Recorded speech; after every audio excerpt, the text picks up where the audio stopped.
Right, a huge welcome for the first time to author John Heyman with The Falsification of History and What Was the Real Truth Behind the Sinking of RMS Titanic in 1912.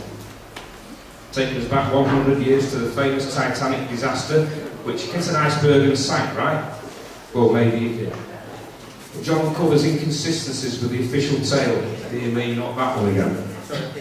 Famous names in the finance world, Rothschilds, Rockefeller, JP Morgan, and possibly a business venture that didn't work out, culminating in the loss of Morgan's no-claims bonus, possibly paid for with innocent lives.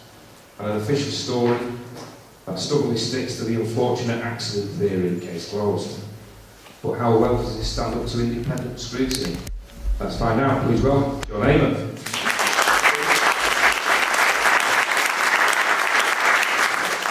Thanks very much, everyone, and welcome to the real story about the sinking of the Titanic. Just first of all, can everyone hear me at the back? Okay. Yeah. Okay, good.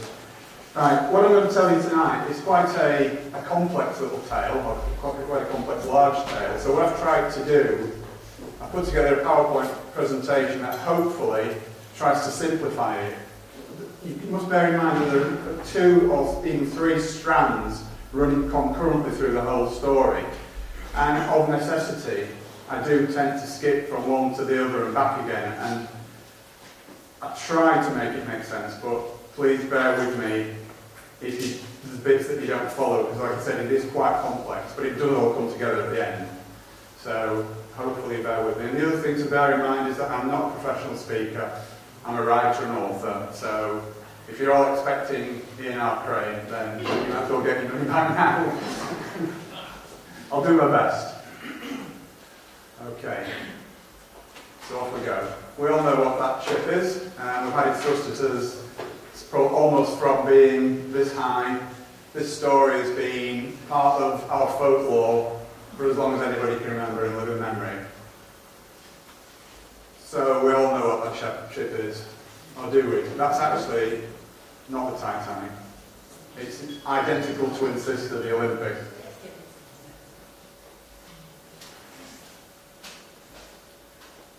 So what do we know about what happened on that night of 14th, 15th of April 1912? Not an awful lot, really. Although we hear so much about it, everyone thinks that they know the story. Well, trust me, you don't.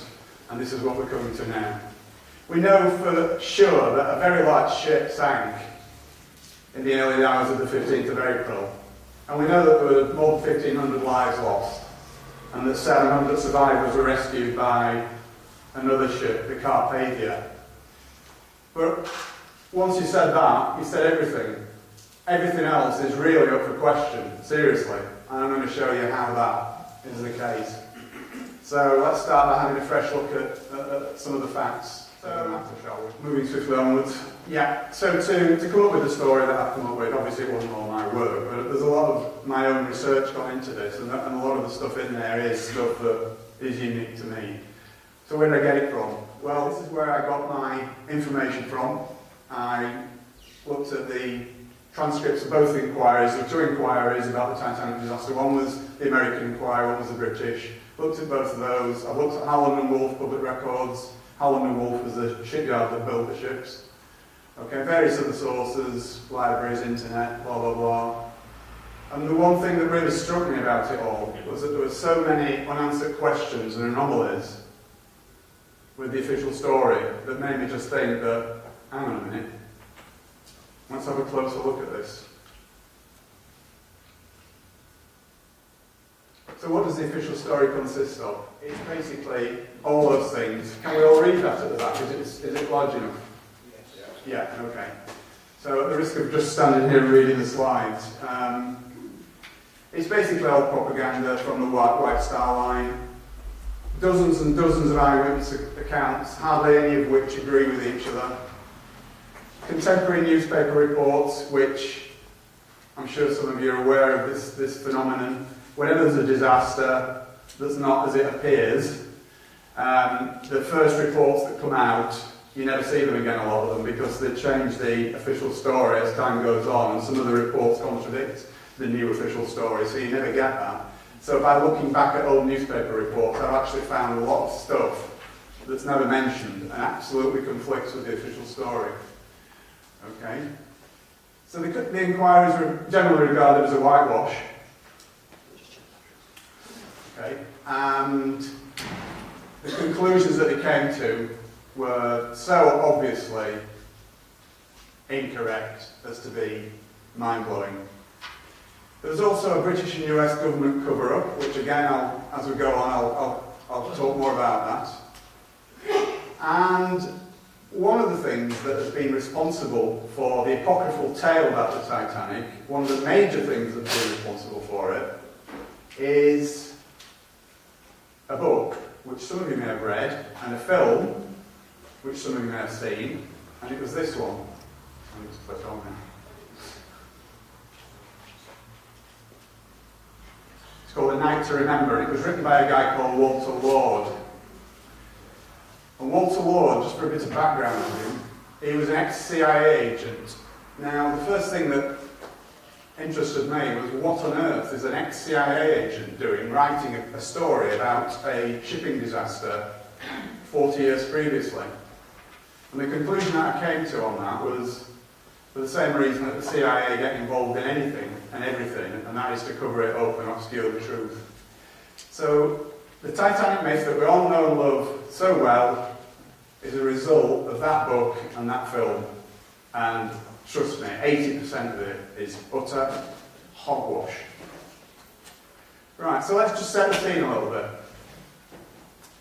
We have to turn back the clock a little way, first of all. A guy by the name of J.P. Morgan, John Pierpont Morgan, who was a big American financier at the turn of the 20th century, from the 19th into the 20th century. Very close links to the Rothschilds and the Rockefellers and all the usual suspects. Okay, he bought the British White Star Line, which was the line that eventually built the Titanic and the Olympic and the Britannic, the three sister ships. Okay, the British government, because it was a foreigner, they had to sanction the purchase. And they imposed certain conditions on that purchase, on that sale, which, please bear that point in mind, because that will become very important a little bit later on.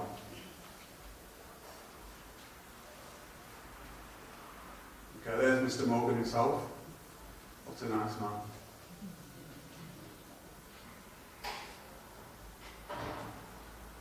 Okay, so in 1907, Morgan asked Harland and Wolff Shipyard, who almost exclusively built ships for the White Star Line, by the way,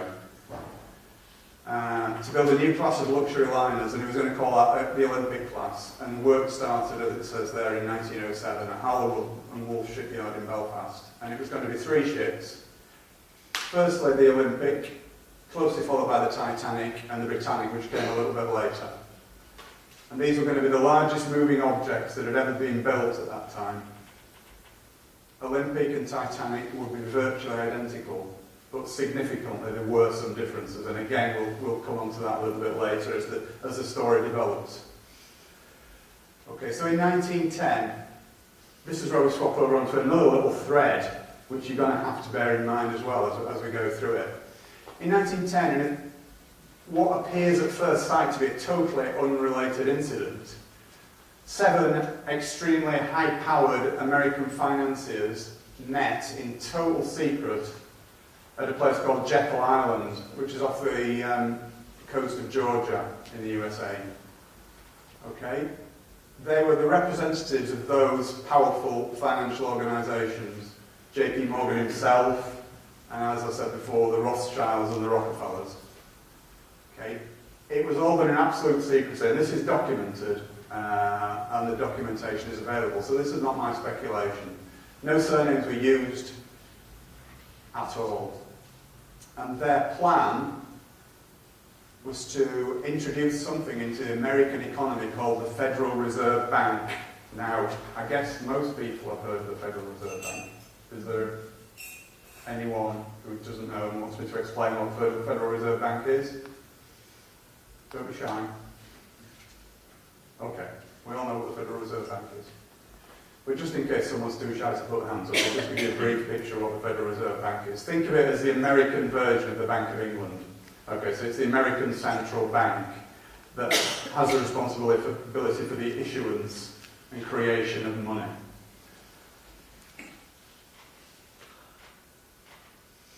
Okay, now,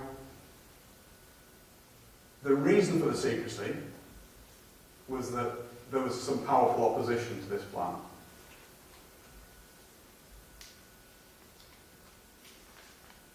Okay, we've covered that. Why was the Federal Reserve Bank so important? It was one of the next step in their plans for world domination, basically. They needed the Federal Reserve Bank to just backtrack, say, 20 years before 1910 to about 1890. The decision had already been taken. Now, this might sound fantastic to some of you, but others may know that this is the case. But in 1890, World War I was already in the planning, but there was no way of financing it because it would have taken absolute massive amounts of money, huge amounts of money. And the only way that they could do that was to come up with a way of creating money.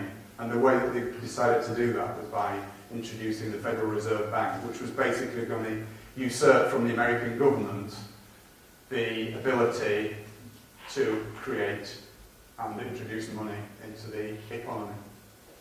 So it was so important because World War I was a big part of their plans for the 20th century, and that's why it was brought in. But as I say, there were powerful interests opposing the Federal Reserve Bank, not from any benevolence of the masses, of the ordinary people, but only because it would seriously diminish their own fortunes. And this guy was one of them, Benjamin Guggenheim, you may recognise the name. The other guy was John Jacob Astor and Isidor Straus. Now, neither of these were three of the richest men in the world, but none of them derived their own fortunes from finance. It was industry, retail, leisure, but not finance, and that's very important. I'll just give you a moment to read that. I won't read it out myself, but that's an important statement from Henry Ford that Henry Ford made in 1918. And he was talking about the Federal Reserve Bank.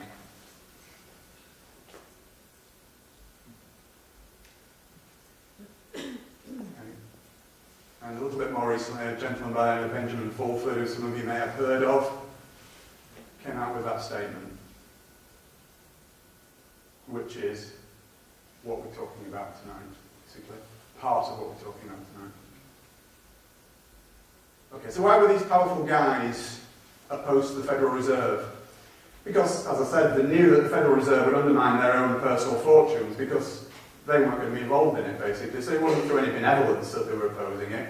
It was purely selfish reasons. So let's get that up front straight away.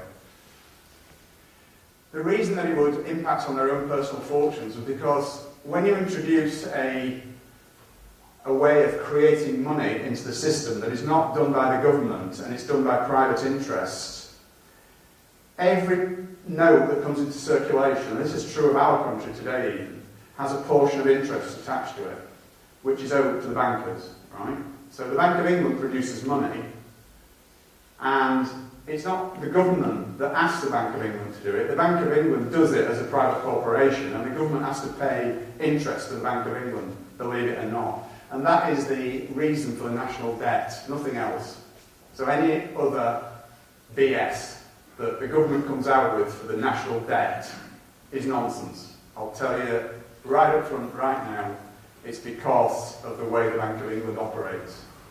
So, and that causes extreme inflation. We all know that throughout our lifetimes, how much prices have gone up, how much wages have gone up, maybe not in the same proportion, but things just constantly go up. And the reason for that is not the rubbish that we're told by the media and the government, it's because the interest has to be paid to the bankers. And that's the only reason for inflation. Okay, so extreme inflation will be very dangerous to these guys who oppose the Federal Reserve, and it could even have destroyed their fortunes, so that's why they were opposed to it. Indeed, after the Titanic incident, just so happened that Mr. Morgan himself acquired their businesses anyway. So, just something to bear in mind. Okay. Morgan was also the largest shareholder in IMM, which is International Mercantile Marine, which were owners of the Californian. And for those of you who know the Titanic story, you know that the Californian was the ship that got blamed, or the captain of the ship that got blamed for the Titanic disaster. Okay, so Morgan was involved in that too. And the reason for that will become apparent as well. Okay, and IMM also owned the Lusitania, which, as it rightly says, that's another story for another time, but believe me, that isn't all it seemed as well. Okay, let's just look at the general situation surrounding Atlantic crossings in the 19th century. After all, the 1912 and 19th century had only finished 12 years previously. But it was mainly immigrants going to America. And basically, the ship owners didn't care. They were just worthless lives, these people, you know, just poor people. So they overloaded the ships, they overinsured the ships, insurance scams were absolutely rife. They didn't care. Okay, and it was also an industry that was noted for fraudulent practices. So, moving on apace. The first of the ships off the production line was the Olympic, which was, to all intents and purposes, identical to Titanic, and that was launched early 1911 and had its maiden voyage on the 14th of June that same year. Now, Olympic was not immune to little disasters itself. It had quite a few, shall we say, mishaps. On its maiden voyage, it almost sunk an American tug. Okay, but the biggie, as far as Olympic was concerned, was that in September of that same year, as it was leaving Southampton Harbour, steaming down Southampton water to head out into the Channel, it was involved in a horrendous accident with a Royal Naval cruiser called HMS Hawke. Now, that was never publicised, alright. It is available information, I'm not saying you couldn't find it out. But how many people knew that? Put your hands up that actually happened. Okay, about 6 people, fine. Okay, so, yeah, very important point. Now, the damage to Olympic was far more serious than they first thought. It limped back into Southampton Harbour for initial testing. There's HMS Hawke. That was almost a write-off as well. But Olympic went back to Southampton and they did the initial damage assessment and they found a huge hole. And by a huge hole, I mean a huge hole. You'll see a picture of it in a minute. But even worse than that, there was all sorts of unseen damage as well. There were bent and broken beams, metal beams. There were thousands, hundreds of thousands of rivets that popped. Steel plates were completely ripped away. It was a mess. It was a mess. There we are.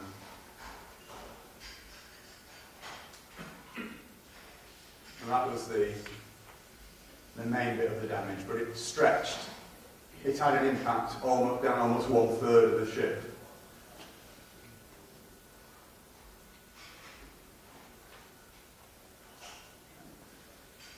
Now, the biggest problem that it had was it had twisted the keel of the Olympic, and this was causing a huge list of port. It was quite dramatic, actually, the list of port, and again, that becomes important in a little while. Even the temporary patches to get it back to Belfast, because bearing in mind in those days, this was the biggest ship that had ever been built in the world. The only place where there was a dry dock big enough for it was at Belfast. So they had to patch it up at Southampton as best they could, using divers, to get it back to Belfast, to the dry dock. And even the patches, to enable it to do that, took 2 weeks. Okay, so back to the dry dock for proper damage assessment in October 1911. In the meantime, whilst all this was going on, any accident involving a Royal Navy ship, there has to be an inquiry, and that inquiry is undertaken by the Royal Navy. And of course, wouldn't you just know it, who was at fault for the accident? It was the Olympic. Now, this was pretty serious. pretty serious. The Lloyd's of London declined the insurance claim, which was an absolutely massive blow to the White Star Line. Now, it was not only liable for damage to Olympic, but it was also liable for damage to HMS Hawke, and this was going to run into many, many millions of pounds, and in those days, millions of pounds were serious money. And the upshot of it would be that had that been allowed to continue, then White Star would have been bankrupt. There's no question about that.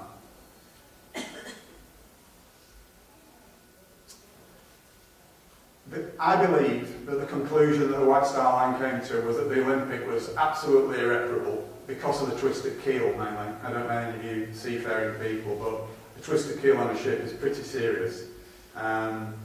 So they got basically two options: scrap it, which would have definitely meant the end of the line for not only White Star, but Holland and Wolff as well, who, if you remember I said, they almost solely built ships for White Star. So if White Star went down, then so did Holland and Wolff.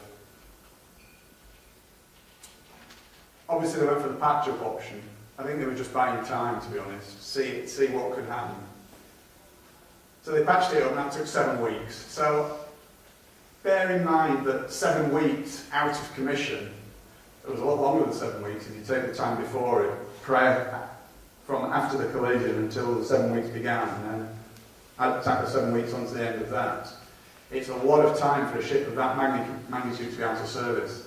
The speculative investment that JP Morgan and co. had put into the Olympic class meant that they needed a return on their investment really, really quickly. And not only were they having to pay for all these repairs, but they were losing the revenues that would have been generated by the Olympic traversing back across the Atlantic, taking passengers. So it was a huge, I can't stress that enough, it was a huge financial blow to them. Okay.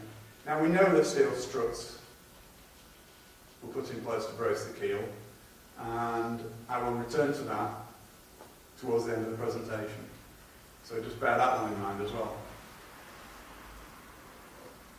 Okay, and also to expedite the repairs, they actually borrowed the starboard propeller from Titanic, which was not finished, but it was well underway. It was probably about 2/3 of the way built at this time. Okay, so basically they needed Titanic in service as quickly as possible, along with Olympic, to start generating revenues. Otherwise. Okay, so Olympic was actually involved in yet another collision, believe it or not, when it got back into service in January 1912. And it lost a propeller blade. It had to get back to Southampton. And we know that there was severe vibrational damage, which obviously didn't hold the course at all. And it created enormous stress on what was an already badly damaged ship, even though it had been patched up. So back we go to Belfast again. Propeller blade replacement. Now it's interesting this, because according to Holland and Wolff records, a propeller blade usually took about 5 hours to replace. It was just a case of unscrewing bolts, big bolts, I grant you, but just a case of unscrewing bolts, and with a team of a few men, that could have been accomplished in 5 hours. It actually took 4 days. It was in dry dock for 4 days, having that propeller blade changed, which is a little bit strange, but we'll have a look at that for now. Okay. So what were they doing for 4 days? Well, strangely enough, Olympic had been launched by this time, although it wasn't finished. It was sat there in the water. And they were photographed together several times in Belfast around this time. Don't forget, this is like 3 months before Titanic's maiden voyage, and they were together. Originally, the Titanic was meant to be going out on the 20th of March, but that was put back to the 10th of April. Partly because of all the contretemps with Olympic. And there they both are, the two sisters sat together. Almost identical. Almost. Let's look at the differences. Okay. On the forward part of C deck, which is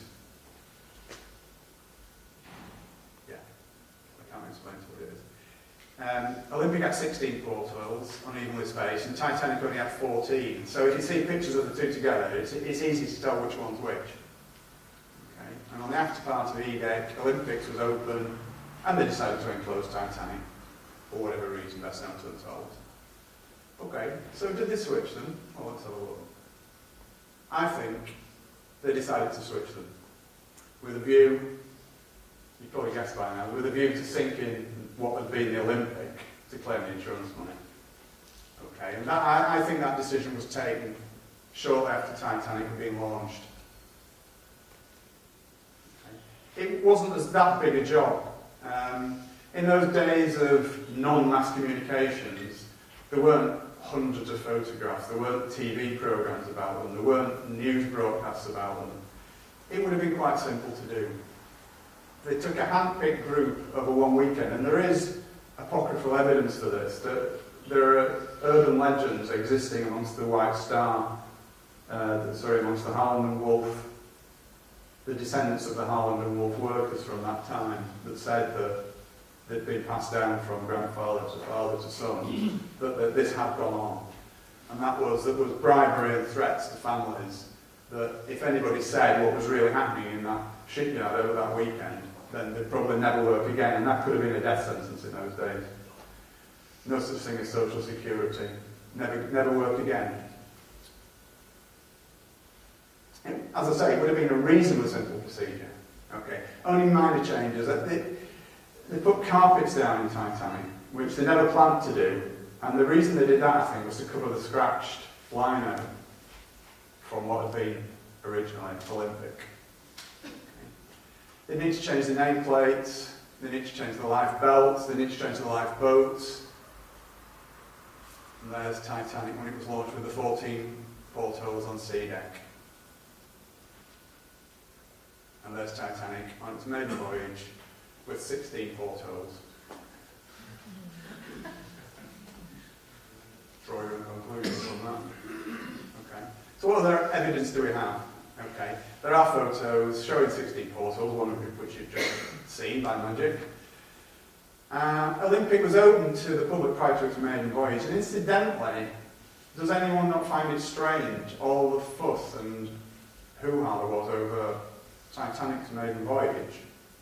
And yet Olympic didn't get that. Why would that be? Olympic was the first one off the production line. Surely that should have been reserved for, as I say, the first one off the production line, not the second one. But again, we'll come back to that.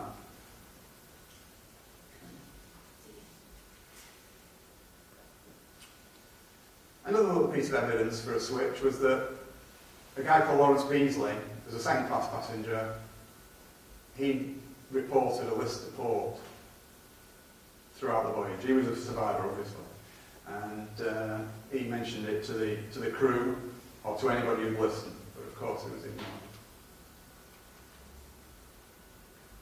Now this is interesting as well, the sea trials. Olympics was a full day on the open sea, which is what the Board of Trade, who controlled these things at that time, that's what they demanded, any big new liner entering service. It was a proper, comprehensive trial with Board of Trade inspectors crawling all over it. And that's exactly what happened for Olympic. Titanic, a couple of hours on Belfast Lock, no speed tests, no lifeboat tests. And also, when Titanic docked at Southampton, having left Belfast earlier, ready for its maiden voyage, only 2 firemen and stokers signed up for the voyage. Now this again leads me on to something else that is extremely important. Lots and lots of people said, lots and lots of crew members who were constantly looking for work and constantly out of work, said they would never sail on her again, or that class of ship again. And it's also important to note, this is another thing that never ever gets mentioned, but during that time of Titanic's maiden voyage, there was actually a massive countrywide coal strike going on. And there were no ships leaving the UK for America, or for anywhere for that matter, because coal was impossible to get. So there were thousands and thousands of ship workers, stokers, waiters, stewards, you name it, thousands of them were out of work because they only signed on for one voyage at a time. No matter which line they worked for, they only signed on for one voyage at a time. So as soon as they docked back in the country again after they'd been away, they were out of work until they could find the next ship to sail on. Now there were thousands of them laying idle because of this coal strike, and none of them signed on. Why would that be?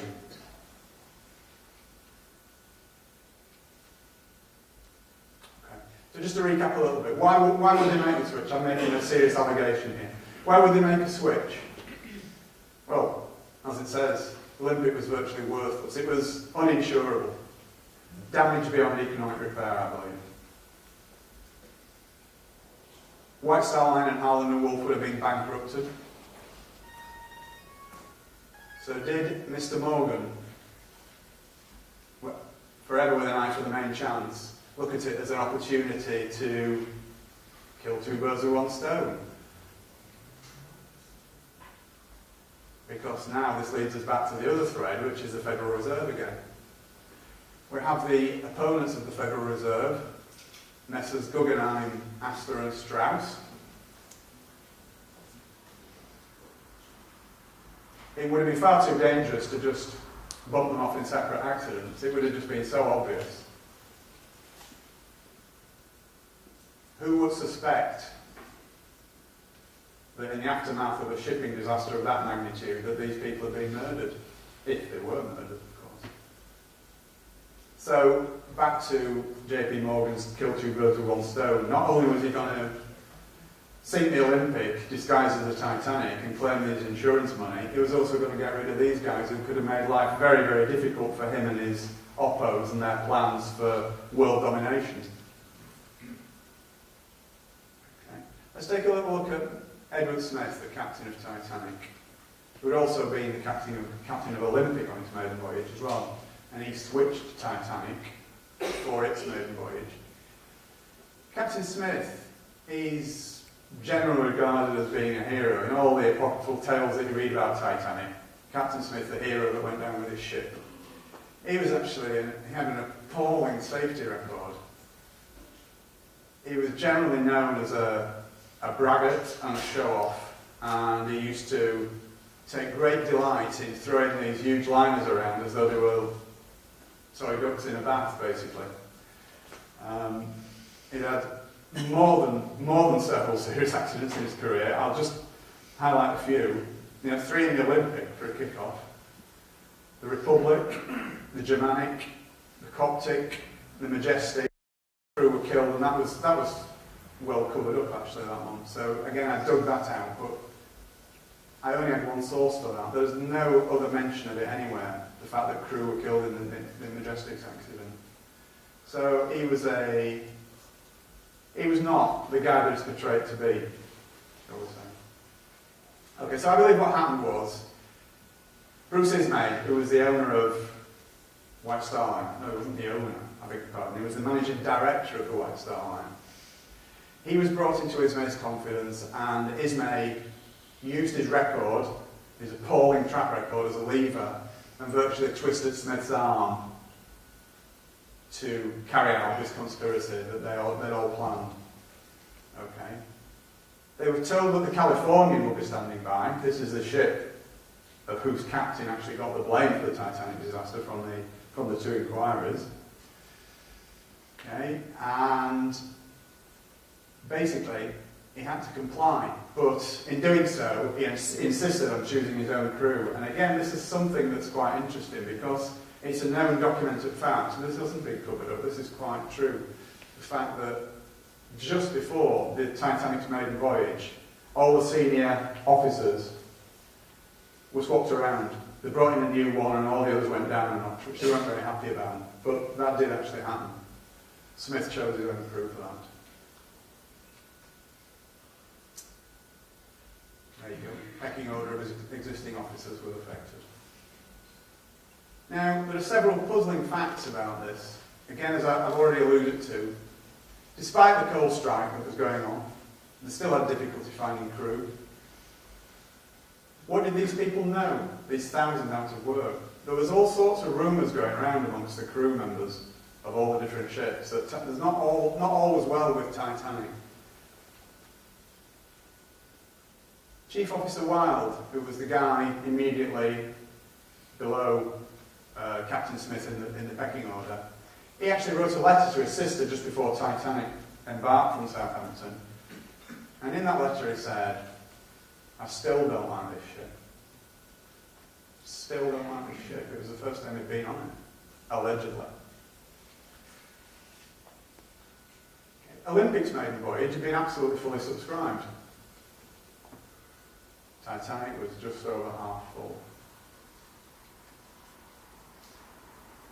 First class passengers wanted to transfer to Titanic when they found that it was actually going to make the voyage even despite the coal strike. They only offered them second class cabins, and I believe that was done to put them off, because if Titanic had been full, and given the fact that they knew that they were going to sink the thing, they wouldn't have been able to save as many lives as they thought they weren't going to be able to. So I believe that was the reason for that. Okay? And even more, just before it embarked, 50 first-class passengers cancelled their reservations. These were friends and colleagues of J.P. Morgan.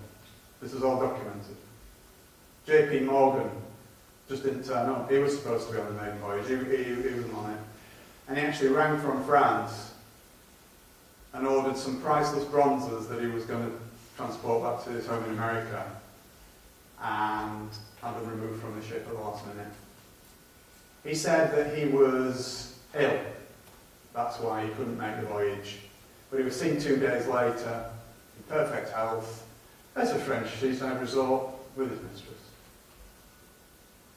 And Florence Ismay, the wife of Bruce Ismay, the managing director of the White Star Line, she was originally going on the voyage with her husband, but again at the last minute she cancelled.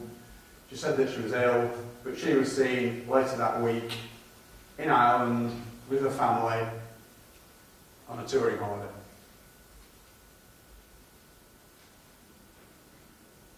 Okay.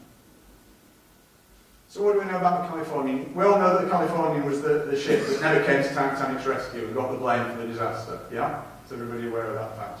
Right, well, California, this is quite an interesting issue as well. Again, despite the coal strike, Californian left England, I think it left London, 5 days before Titanic. It's had a full complement of coal somehow. Nobody knows how or why. Well, we know why, perhaps. It's had no passengers. I mean, just that fact on its own. It's had no passengers. Why would you send a ship across the Atlantic with no passengers? People were clamouring for passengers across the Atlantic. Everybody was stranded because there were no ships leaving. So the one that is leaving has no passengers. Does that make sense? It's just me. Okay. And also, this is really interesting. I was gobsmacked when I read this, and I'm sure you will be as well. There was no cargo. Does anybody know what the cargo was on the California? The only cargo that they had? No. Sorry? No. 3,000 woolen sweaters and 3,000 woolen blankets. Exactly. There she is, the Californian, and there's Captain Lord, who was the master of it. So, on the 14th of April, the Californian came to a dead stop in the middle of an ice field. Now, the story we all hear about that is that, well, of course it stopped because it's in the middle of an ice field. It's too dangerous to carry on. No. Captain Lord, he was a tall man for those days. He was 6 foot. But for some strange reason, he decided to spend the entire night of the 14th and 15th of April on a sofa in the chart room fully clothed. Again, it's all documented. This is not conjecture on my part. It's all documented. He ordered the boilers to be kept fired. Now, normally when ships shut down, for whatever reason overnight, they shut the boilers down to save fuel. Okay? And the crew were made to be on standby overnight. Okay? So what was he expecting? What was he expecting? I can't imagine. I really can't imagine. So back to go to the Titanic, and again, I'm sorry we keep having to swap around, but because everything's happening concurrently, it's not just a chronological story, it's backwards and forwards, so I hope you're sort of following it, and I do apologise for the intricacies of it, but it's the only way I can tell it really. Okay, so again, I mentioned this before, huge fanfare and build-up to the maiden voyage. Olympic, nothing. Could it possibly have been the reason for Titanic's massive publicity? Was it to attract the social greats of the day to it in great numbers, including Messrs. Strauss, Guggenheim, etc. In fact, much of American high society was aboard.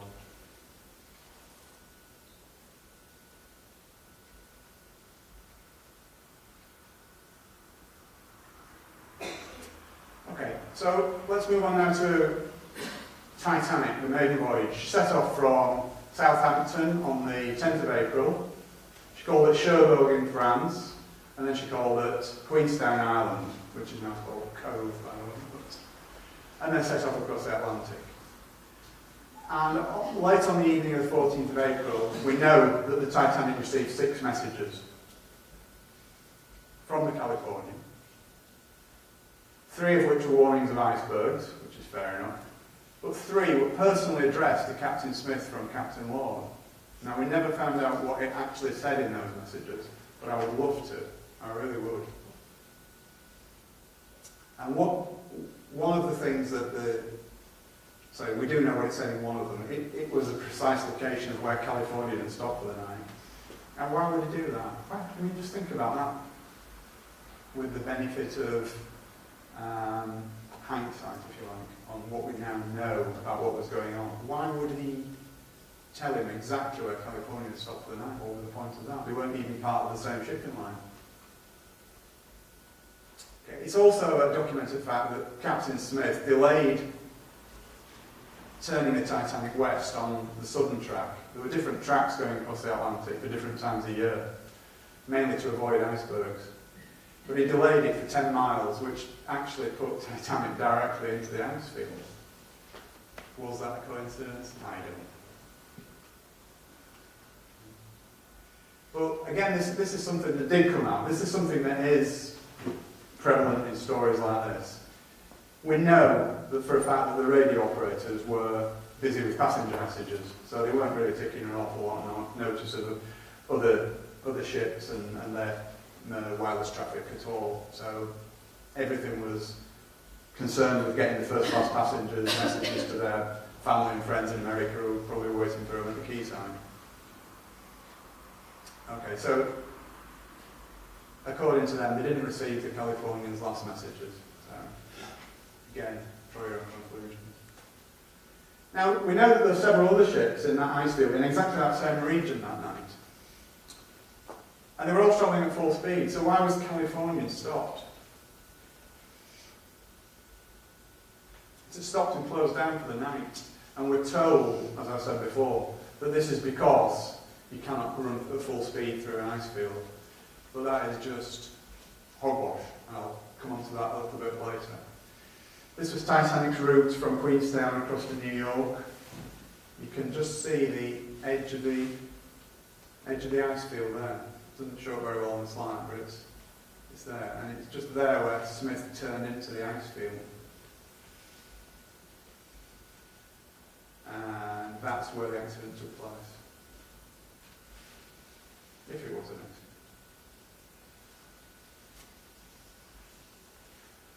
Okay, so get to the actual incident itself. It's 11 o'clock in the evening, 2 lookouts, Fleet and Lee started their watch, their shift. Okay. And strangely enough, as Captain Lord had done, Captain Smith also decided to spend a night fully clothed on a sofa, not in his cabin.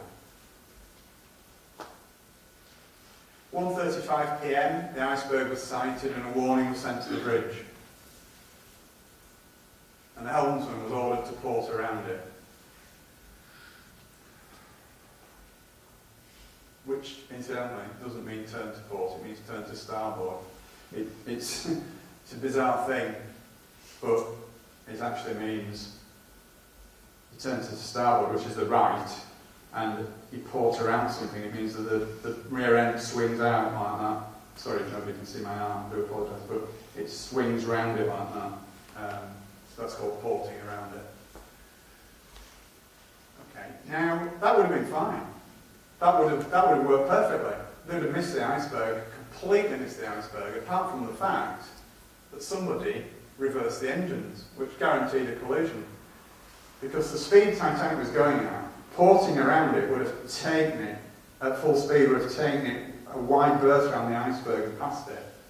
But reversing the engines meant that it was like slowing right down, so it didn't have time to get past the iceberg. So that actually more or less guaranteed that there would be a collision. So why was that done? Again, it's all very strange, all very weird. Okay. First Officer Murdoch, who was on the bridge at that time, so he was effectively in charge of the ship while his superior officers were sleeping or off duty. Did he deliberately guide Titanic into the iceberg? Because it was him that gave the order to reverse around. This is an experienced guy, you know.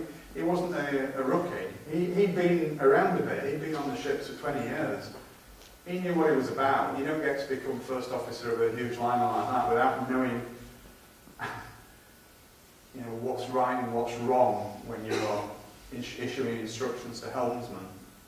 So that in itself is very strange, and leads me to think that something wasn't right there. Now, another interesting point is that Titanic's turn circle was 1,280 yards, which, as it says on the slide, is about 2/3 of a mile. And its stopping distance from full speed is at 850 yards, which is just under half a mile. Right. Now, in his testimony to the American inquiry, Lightoller, who was the second officer, said that the iceberg had been visible from 2 miles. So, when you just read that information again, given that fact, why did it hit an iceberg? If its stopping distance and from full speed, and it wasn't even travelling at full speed, was 850 yards, and the iceberg was visible from 2 miles, something's not right. The iceberg should easily have been avoided in the book.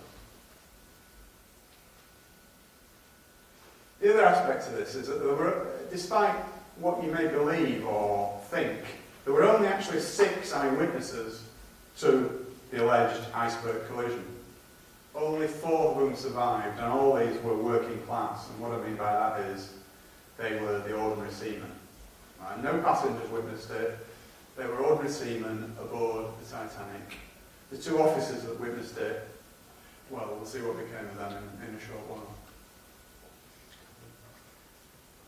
Murdoch allegedly shot a passenger and then immediately committed suicide, something which his family have vehemently disputed ever since, or his descendants.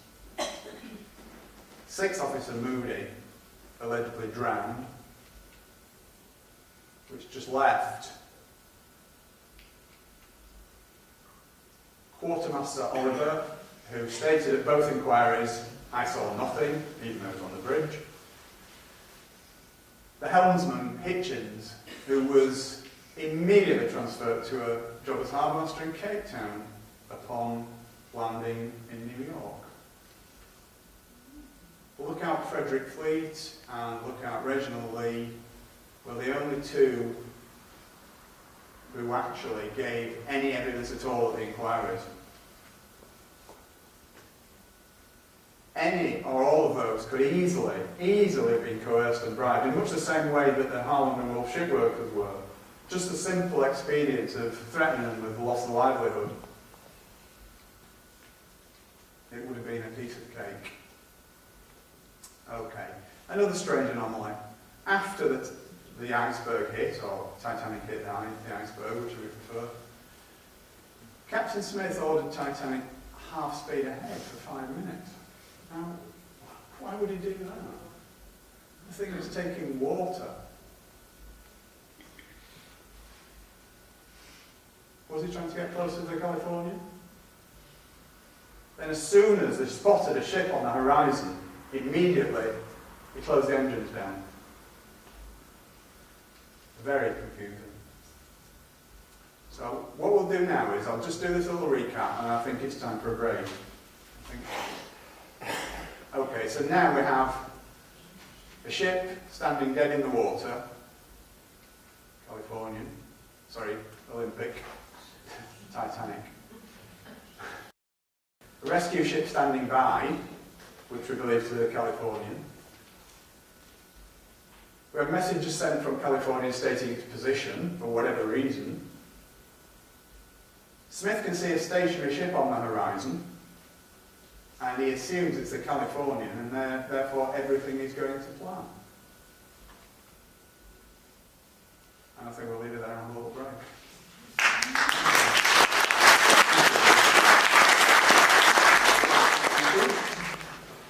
Right, where were we? Let's go back a sec. Just give me a couple of seconds to read that. That's where we were. Okay, so the bottom line is Smith sees a stationary ship, and he assumes it's the Californian, and everything's going to plan. So, the rockets are launched.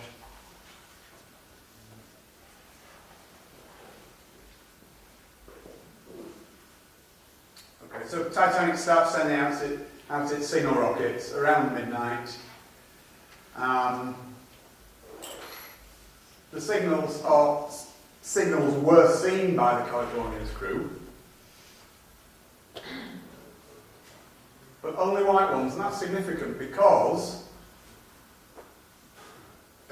Captain Lord was heard to ask his senior officers more than once what the colour of the rockets, the ship that they could see on the horizon was sending up, and he was told white every time he asked, and he kept asking the same question over and over again.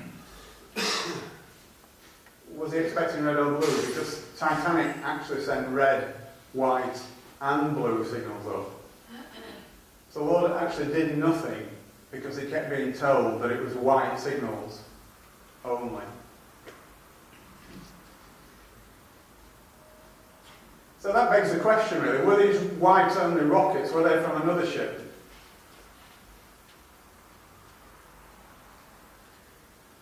Now, I'm not sure how clear that is, but here's the Californian, okay, and here's the reported position of Titanic, the red boat, but here was the actual position of Titanic. And in between the Californian and the Titanic, again, this is something that is not reported widely, there was a smaller ship called Samson. Obviously that's a little bit exaggerated, but you can see the effect of the curvature of the Earth. Because of the distance between the Californian and the Titanic, which was actually 19 miles, although according to Titanic's reported position it was only 11 miles, the curvature of the Earth was actually obliterating Titanic, as you can see from the diagram.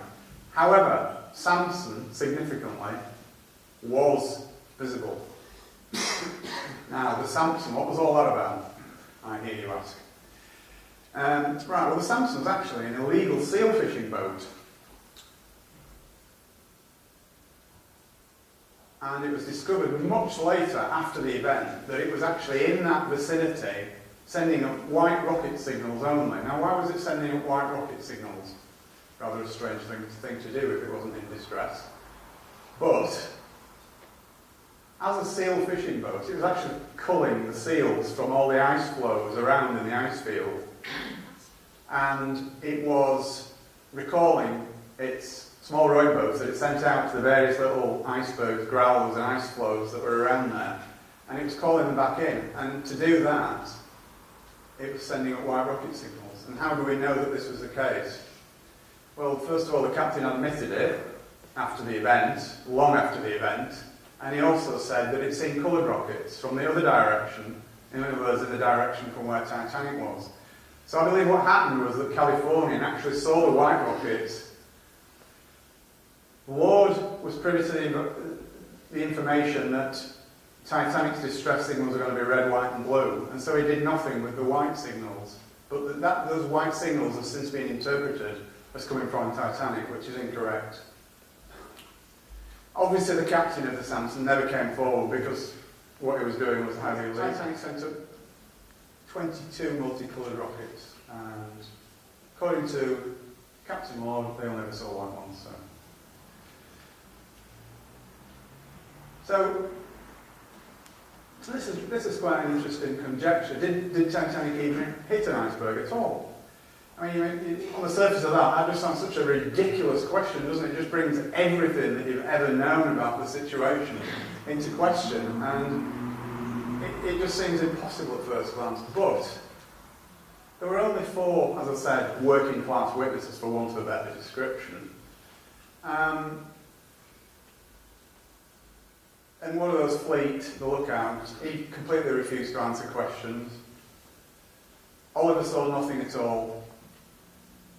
And Hitchens, the helmsman, he was given a new job in South Africa very hastily before the British inquiry. So, and the other lookout, Lee, he gave conflicting testimony.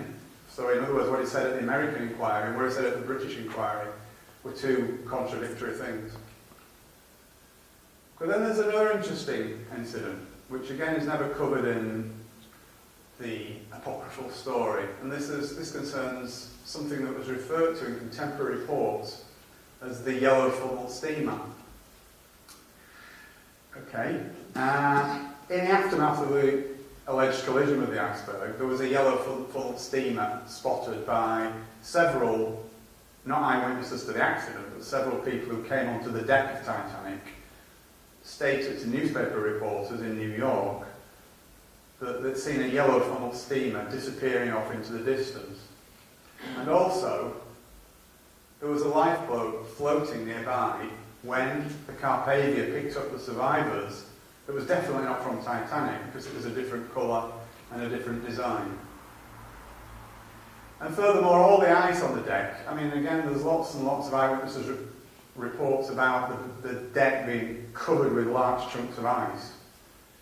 Fine. Everybody assumes that that's from an iceberg, but it was an extremely cold night. And there was literally hundreds and hundreds of yards of rigging on Titanic. The wireless masts were just, in effect, like rigging going from one end of the ship to the other. And they would have been, at 28 degrees Fahrenheit, which is what the temperature was at the time, they would have been absolutely liberally coated with ice. Any collision at all would have shaken loose literally tons of ice from not just the rigging, but from the masts and all the different cabins and structures on the deck. So it's quite feasible that even if it didn't hit an iceberg, there could be copious amounts of ice skating around the deck. So was the yellow funnel steamer perchance an icebreaker that did the disastrous damage to Titanic?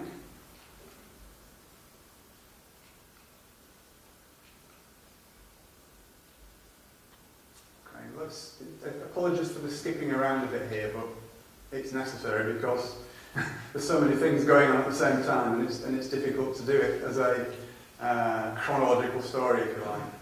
But Edith Russell, who was a British survivor, was adamant that she said that Titanic's officers told her that the Californian was on its way to pick up everyone. This was in the immediate aftermath of the collision with whatever it was. Okay, so the officers told her the Californian was on its way. Well, the Californian wasn't on its way. The Californian wasn't even aware of where the Titanic was or what was going on at that point because it had not received its signals. So how did the officers know? The lifeboats were less than half full. Everybody knows that. I mean, they were. I mean, that's no exaggeration. The lifeboats were less than half full. But why would that be? What on earth would possess officers, experienced officers, to actually send out lifeboats half full? Well, we hear all sorts of stories about how that was, but to be frank, none of them stand up to close scrutiny. I believe that the reason that the lifeboats were sent out half full was that Captain Smith knew that the Californian was standing by, and he ordered the lifeboats sent out half full.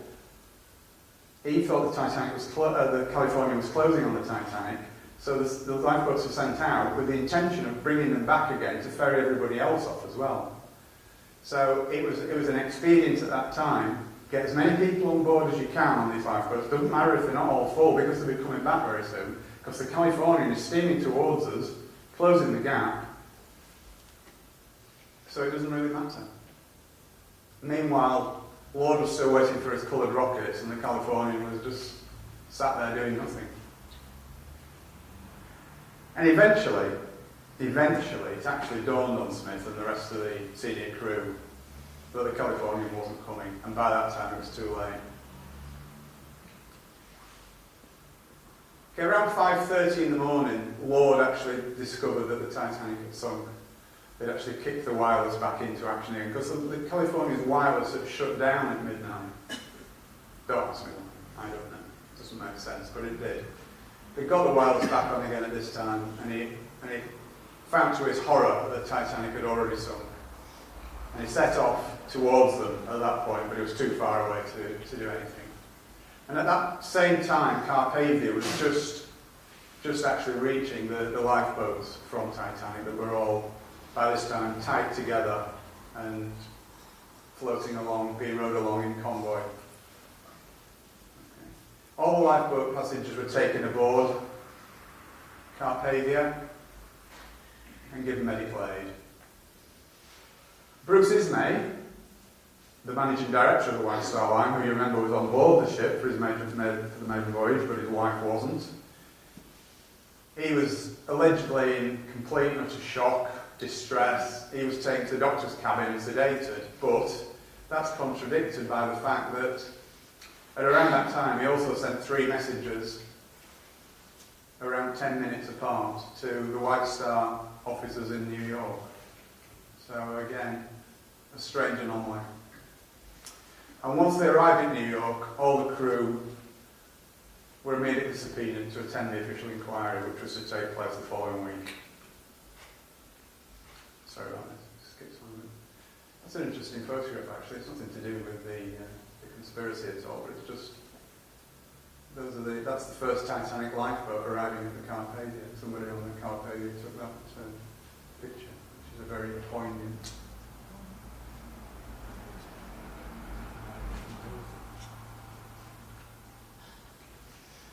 Well, let's move on to inquiries now, because again, these were generally regarded as being complete whitewashers, both of them. We'll cover the American one first.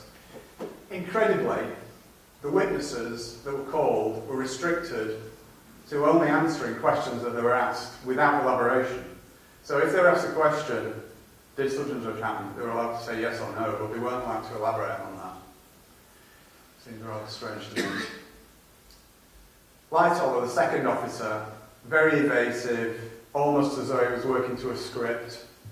He was caught out lying time after time by the head of the inquiry. He actually claimed at one point that he was in the water for almost an hour, which is absolute abject nonsense. The water temperature was 28 to 30 degrees Fahrenheit, which means that in the water at that temperature, your life expectancy is around 4 minutes. And it's an interesting point that a lot of people, I'm sure, not you good people here tonight, but a lot of people think that everybody on Titanic, that was killed on Titanic, drowned. Well, no, they didn't. They froze to death. The ones in the water froze to death. They didn't drown. I guess some of them must have done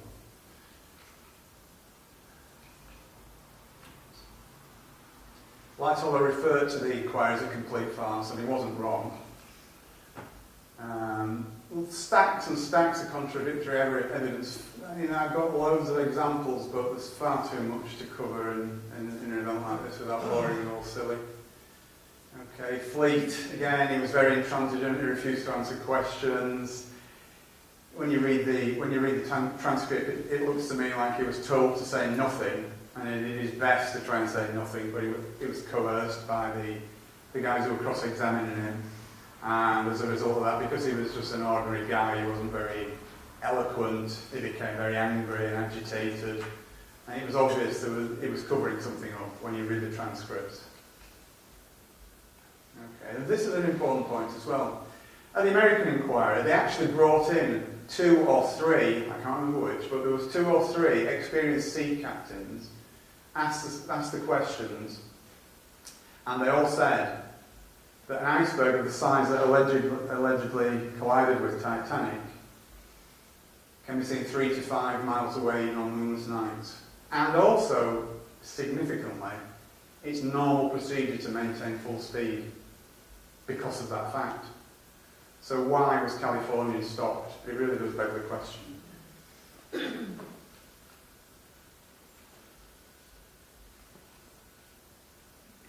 Okay, so a couple of weeks after the event, the surviving crew members docked at Plymouth Harbour in Devon, and they were immediately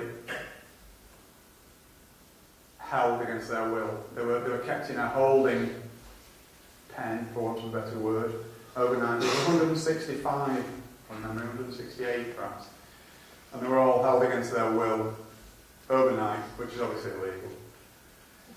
They had no access to union representatives, and they were coerced to sign a document that they believed to be the Official Secrets Act.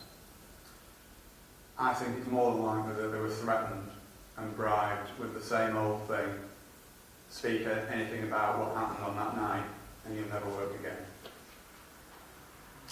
So moving on to the British inquiry. This was conducted under the auspices of the Board of Trade. The Board of Trade was the organisation that used to oversee anything that went on at sea. And it was the Board of Trade, for example, that set rules about the numbers of lifeboats that ships could carry. They did the inspections of ships that were meant to be seaworthy, etc. So it was done under the auspices of the Board of Trade, chaired by a guy called Lord Mersey, who was an interesting character actually, because Lord Mersey had been wheeled in on several occasions before, where there was sort of dodgy circumstances about ships being sunk, strange accidents, insurance scams. And he'd been used by the British government on more than one occasion prior to the Titanic inquiry. So he was quite a colourful character as Lord Mersey. Okay, and it's interesting as well that the large loss of life was partly obviously, not wholly because of the conspiracy, but partly due to the inadequate Board of Trade lifeboat regulations, which said that they only needed to carry enough lifeboats for half the passengers in effect. So it was very extremely unlikely that any inquiry conducted by that Board of Trade would be anything approaching impartial, because it had to protect itself. It's an old thing, isn't it? You know, we know the drill, we know the MO.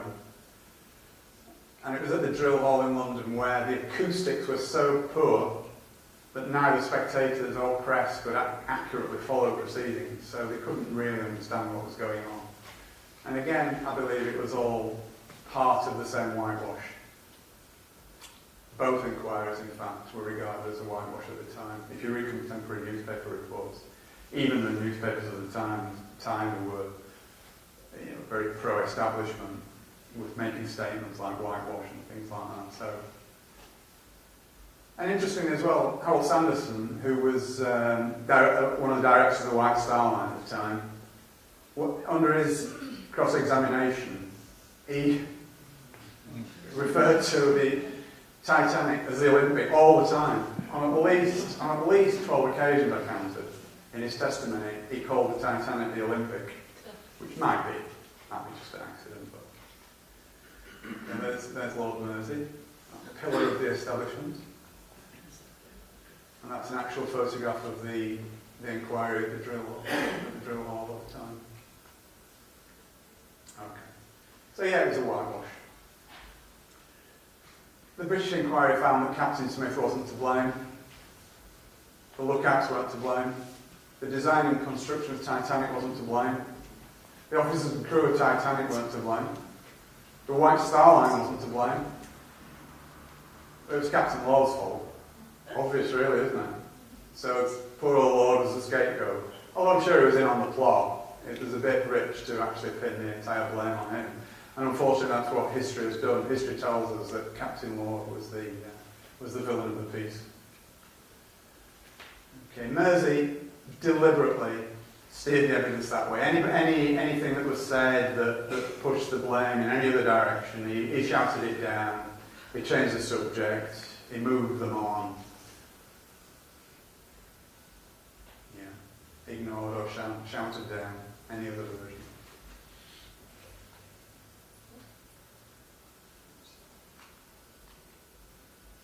Okay, and he actually deflected the attention away from lots of other things that I would have thought might have been sort of fairly important.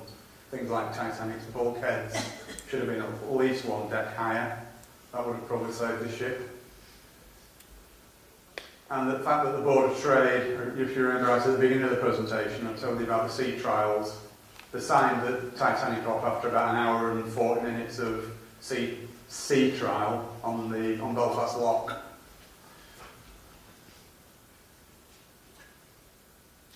Okay, now where does the British government fit into all this, do you think? Because none of this could have been expedited without the collusion of the government. Now, why would the government want to do that?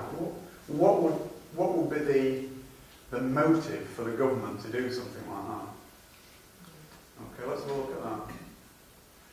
Okay, so it couldn't have happened without their collusion. There's no doubt about that. Interesting that there would have been absolutely massive political repercussions if White Star and Hallam and Wolff had been bankrupted.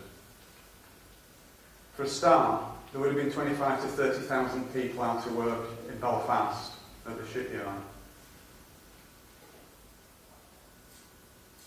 And when you take into account all the dependent industries, that figure would have risen much, much higher. Okay, the Liberal government who were in at the time under Asquith would probably have not been re-elected. But more importantly than any of that, obviously important, but not as important as, if you remember, again, cast your mind back to the beginning of the presentation, I said that Morgan came to an agreement with the British government, which he had to do in order to take over the White Star Line in 1903. Okay, so in taking over the White Star Line, he agreed that any White Star Line ship at all could be requisitioned as troop carriers in the event of war. And given the fact that we know that World War I was already the plans for World War I were already well advanced, you have to trust me on that, it is true. This was extremely important. If Morgan had not had this agreement, he could have just taken ships away. Even if the White Star Line had gone bankrupt, he would have been able to take away the assets from the company, which would have been the ships, and the government would have lost their troop ships. Which is what it says on the next slide, basically. As a major creditor, Morgan would have been perfectly entitled to exercise his rights to seize those assets, the ships, and the government would have had no troop ships. So the government therefore fixed the inquiries, in my humble opinion, in collusion with the US government, which did the same on their side of the pond. As we know, they all work together anyway, don't they? Okay, and then, well, not least of all this, there was an element of insurance scam involved as well. It cost 2.5 million in money at that time to build, which is, it's near like 200 million now, but it was 2.5 million it cost. The damaged Olympic would have been insurable for much, much less if it had ever managed to sail more than halfway across the Atlantic again. And it was a fact that White Star Line normally insured its ships for about 75% of the value. So even if Olympic, sorry about that. So even if Olympic had been, even if they'd been able to claim insurance on the Olympic, it would have been around 1.8 million. Okay, I'll say the Olympic, Titanic, we've taken figures from it. In fact, the insurance on the Titanic was up the week before the main voyage to £3.2 million. which was a nice little killing for Morgan. Okay, now we're getting towards the end now, you'll be pleased to hear. But this is very, very interesting. Okay, as we all know, the wreck was discovered in, I think it was actually 1985, that's incorrect. I think it was discovered in 85 by Robert Ballard and the French underwater diving team. Obviously, we've all seen pictures of the wreck under the sea, and it's in extremely poor condition. Obviously after 100 years on the seabed, it would be, wouldn't it? That's not a surprising statement at all. Now, it's interesting that the grey undercoat was only used on Olympic. Titanic's was black undercoat. Okay. But another interesting point is that there's a picture that was taken inside the Titanic on the seabed of the marble fireplace in Ismay's cabin, and it exactly matches the marble fireplace in Ismay's cabin on the Olympic. Now, we all know that marbling, there's no two pieces of marble that look exactly alike, but trust me, these two pieces of marble look about as alike as it's possible to get two pieces of marble to look. And the starboard propeller on the Titanic at the bottom of the sea is clearly stamped 401, and I'll show you a picture of that in a moment. And what's significant of that, you may ask? Well, if you remember, when the Olympic was back in for repairs, they pinched one of the Titanic's propellers. Now, Titanic's build number was 401. So, if the propeller had been swapped, and the propeller at the bottom of the sea says 401 on it, draw your own conclusions from that. And importantly, when Ballard examined the wreck in detail, he had with him a set of blueprints of the Titanic. And he was really puzzled because in the wreck it is full of longitudinal steel braces on the keel, which are not in the original blueprint. Now, if you remember, I said that when the Olympic was repaired, it had steel braces put on the keel. That's the previous slide, but I'm just emphasising the steel struts to brace the keel, which was one of the repairs that were made. Remember that these braces did not appear in Titanic's blueprint. Okay, so there's a picture of Olympic at her launch, grey undercoat. Titanic's launch, black undercoat. I don't know what's got in there, but it's quite interesting anyway. But if you there's, you should say sea deck, actually, not here. You can't count them from here, I do appreciate it, but that is Olympic, photographed in Southampton in 1929, and it's got Titanic's 14 portholes. So there you go. Now, 29. It was scrapped in 37, I think, or 38 maybe. Okay, so let's examine the wreck a little bit now. I'm nearly there now, I promise. Okay, so again, it's not a very clear picture, but if you look at these, where the paint has run here, you can clearly see the grey undercoat peeping through. And we know that there's only Olympic that has grey undercoat. So that's an interesting little point. And there's the 401 stamped on the propeller. It's not that clear on this picture, but you can just about make it 401. Olympic's build number was 400. So again, I'll make the point because it's important that that propeller was swapped. Titanic's build number was 401, so that should have said 400 on it. Had it been the Titanic. Now, the other interesting point that I wanted to make was that it was White Star Line policy to rivet the names of its ships onto the hull. It didn't engrave I beg your pardon, it's the other way around. It engraved the names of its ships into the hull. It didn't put iron letters stamped and riveted onto the hull. They were actually engraved into the hull, not standing out in relief. Now, this is a close-up of the Titanic hull, and you can clearly see the letters M and P it's just about visible, but it says M&P engraved in the hull. And that is exactly where 2 letters of Titanic have fallen off onto the seabed and are no longer visible. So again, it's all evidence. So that's where the letters were. So we're nearly there now. What became of these people? What happened to them all? All the major players in this little conspiracy of mine. They all died on board Titanic, but significantly, and I believe this is significant. None of the contemporary reports, none of the reports, none of them even attempted to escape, as far as we know, which I find a little bit strange. At least one of them should have. But nobody ever saw them. Nobody saw them afterwards. They all sort of died quietly and just disappeared. What became of the Olympic, or the Titanic, whichever one you believe it is?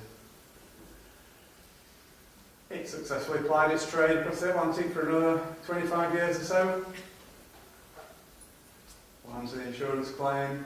Well, Lloyd's of London immediately paid out the full 3.2 million, and that, just by coincidence, secured the future of both White Star Line and Harland and Wolff.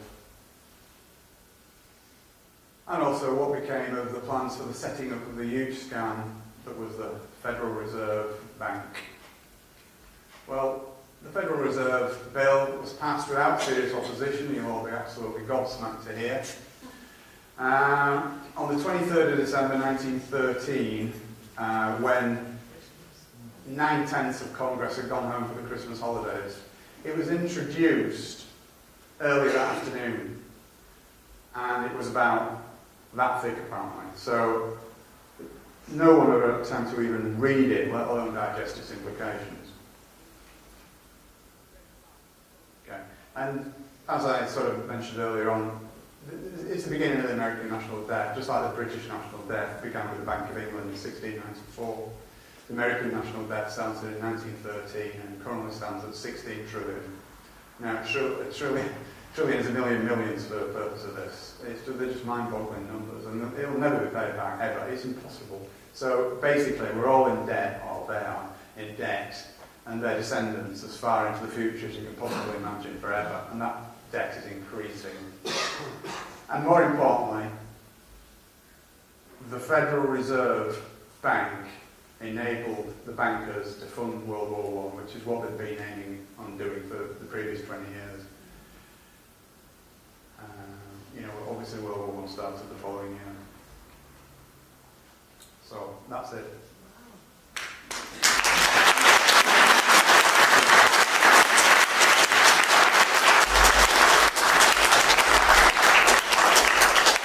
Some of it may be a little bit of a stretch, some of it might be a bit tenuous, but... Which person was it stated about the leadership? He's managing director of White Star Line, yeah. He survived. He survived, yeah. He got alive, so... Hi. Do you know if the damage from the iceberg was anywhere near the massive damage to the Olympic in that collision? No, apparently all that bit of the ship is covered up. I know it's a good question actually, but no, that bit of the ship is covered up, so you can't. There's no evidence for that really. But interestingly enough, there is a picture, which I've not managed to get into the presentation, but there is a picture available on the internet of the Titanic leaving Southampton Harbour on its maiden voyage, and you can see there's a patch in the hull. You can't actually see a patch in the hull. They're just slightly different coloured plates. Yeah, it could be just bad photography or whatever, but... They declared it the site of the Titanic national sort of monument thing, haven't they? So that you're not down on it or... That's right, it's you have to go and have a look. it's regarded as a grave, isn't it? Yeah. Do you think this had anything to do with why the Americans didn't enter the war right at the very beginning regarding all these sanctions? It's an interesting question, and I've not really given that any thought, but...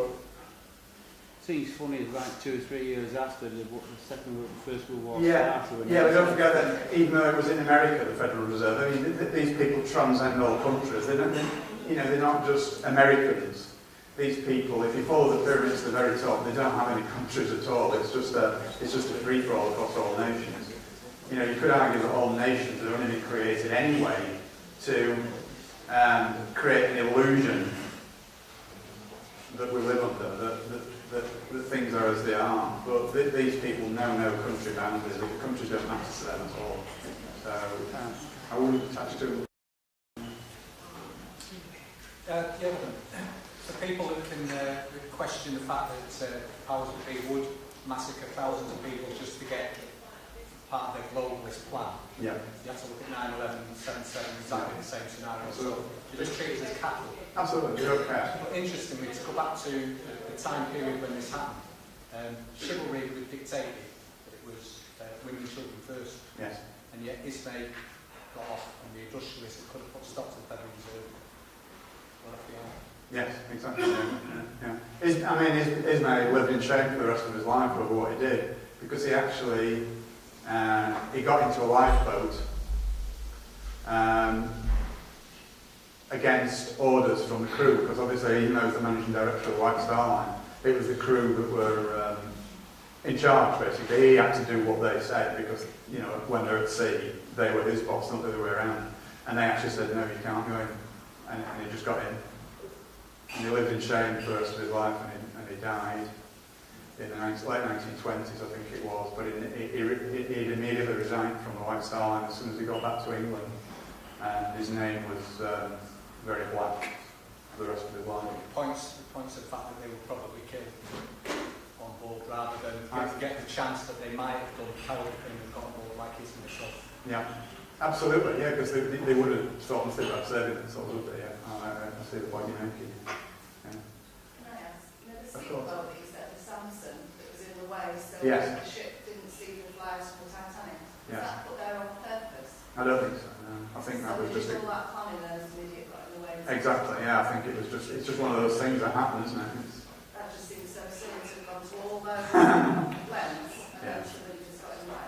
I mean, you know, I don't claim for 1 minute that this is absolutely exactly what happened. I'm just putting this forward as a hypothesis. But a lot of the stuff I have actually, you know, I've not made anything up, put it that way. But what I have done is built a story around the stuff that I have found out, if you understand what I'm saying.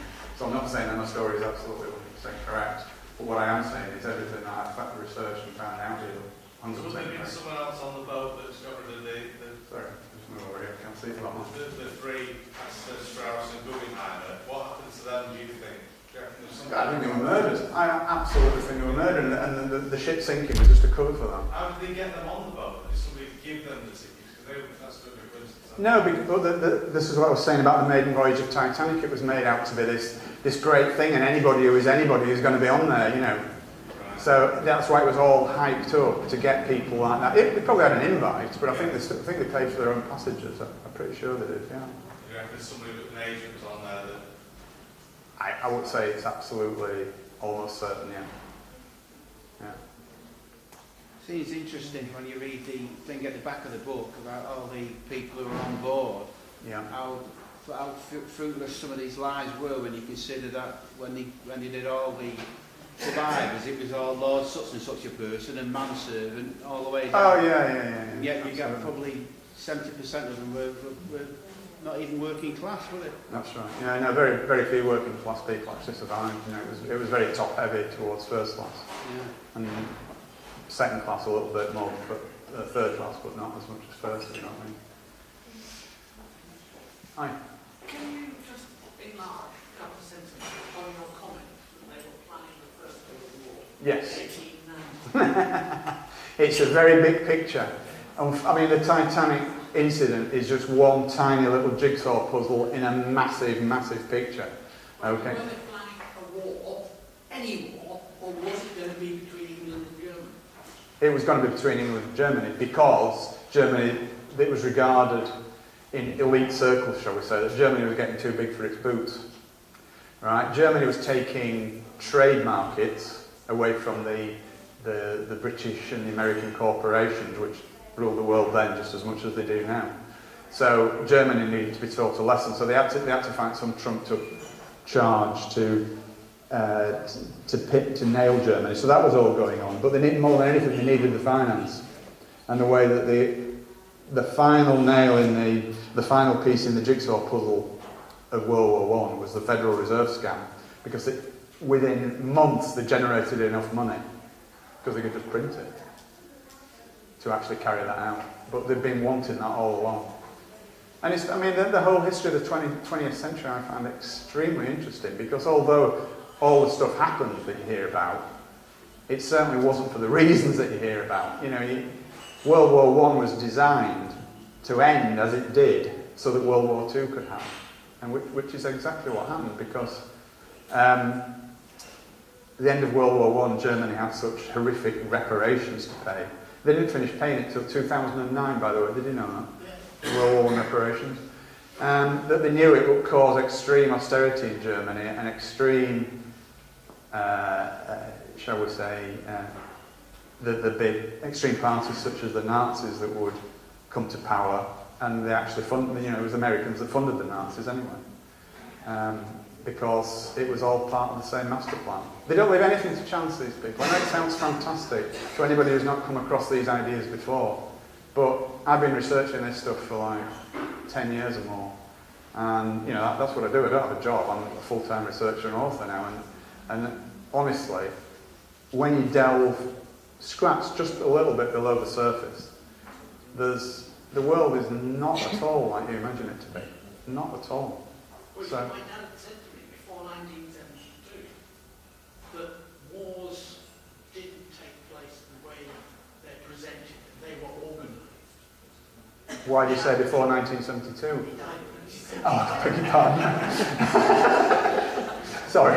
if I have my 3 wishes, I live for an hour, but Right, I'm right. asking what he meant. Yeah. Well, all wars are artificial constructs. They're all done for not the reasons that they tell you they're done for. It's mainly about making money. We could go on all night about it. It's such a big topic. What's your take on what is going on at the moment? This austerity and crashes and Greece and so forth. Have you got any theories about that? Oh yes. How long have you got?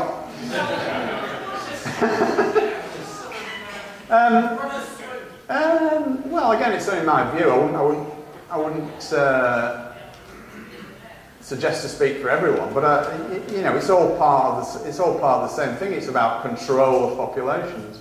I mean, when you think about it, let's just take the Greek situation and the Spanish situation as an example. Who does Greece owe all this money to? Owes it to the EU? Who does Spain owe it all to? Owes it all to the EU. Every nation is in debt to the EU or to other countries in the EU. Why not just say, all right, well, that debt pays off that debt pays off that debt. It's all artificial constructs. They do it to keep us all in a state of fear and poverty, because that's the only way they can control us. That's the only way 10,000 people can control 7 billion people. And it's all part of that bigger picture. And again, it's not the sort of thing that you can just address in a 2-minute soundbite, if you know what I mean. It's a much, much bigger picture, and there's a lot more to it. I mean, it's just staggering in its complexities. You can't put it all down to the central banking cartel. Yeah, it's them that I don't know if you heard what he said, but he said that you can put it all down to the central banking cartel, and that's what the Federal Reserve was about. Everything is down to them. These people own the earth, yeah? They own the earth, they own governments, they own corporations. If you follow any pyramid to the top in society, they're there. And they control all governments, everything. They're all puppets dancing to the tune of these people, these bankers who own the earth.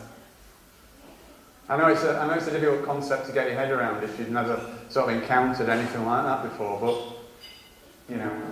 it is the case. Yes, sir. Well, that banker scam was all bluff because they create money out of nothing. And absolutely. It's the prerogative of the country to produce its own money. That's self-evident. Absolutely. And they ought to just call it bluff. Well, if the British government, or if any government, created its own money, we wouldn't have a national debt. There wouldn't be a national debt. Well, it doesn't have to borrow money. Exactly. The national bankers as well. Absolutely. Well, there's Japanese are supposed to be borrowing 700 million Japanese to build a nuclear power station. Yeah. Well, if we accept that, they loan 700 million worth of Britain. But if the government that created 200 million to build a power station, that would contribute to the wealth of the nation, Yeah. and we get all the benefit and we own it. So this Japanese law investment that's coming supposedly from Japan, we just not stopping it, it's nothing. Yeah. They create out nothing, and it becomes money when we accept it as money. Yeah, exactly. Yeah. So we just produce our own money. It's just another tiny little strand in the whole spider's web is going on. Yeah, absolutely. Well, there was a story that it might have been some by a torpedo. You did mention another ship there. It could have been, yeah. Yeah, I mean, it was just my presumption that it might have been an icebreaker. It could have been a torpedo for all I know, yeah. Have you ever heard the idea? I've read it. No. Well, I mean, one thing I didn't mention in the presentation was, and perhaps I ought to, is that the actual hole in the side of Titanic was very strange. It was a very strange shape. Yeah, that's It was about that wide, and it was about 60 metres long. But the interesting thing about it was that it actually penetrated 1.6 metres into the ship. Now, how can a piece of ice do that? Have you ever seen a piece of ice that shape? That's 1.6 metres long and only that wide, and yet can break through steel. So what are you actually saying?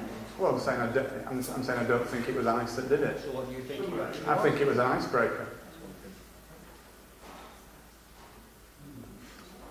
I guess it, to be fair. Oh yeah, I understand that. Yeah. But I suppose I'm more saying that it wasn't ice rather than what it actually was. John, I think you've done a fantastic job on a really complex subject. Thank you very much. Absolutely splendid. Thank you. Your name, ladies.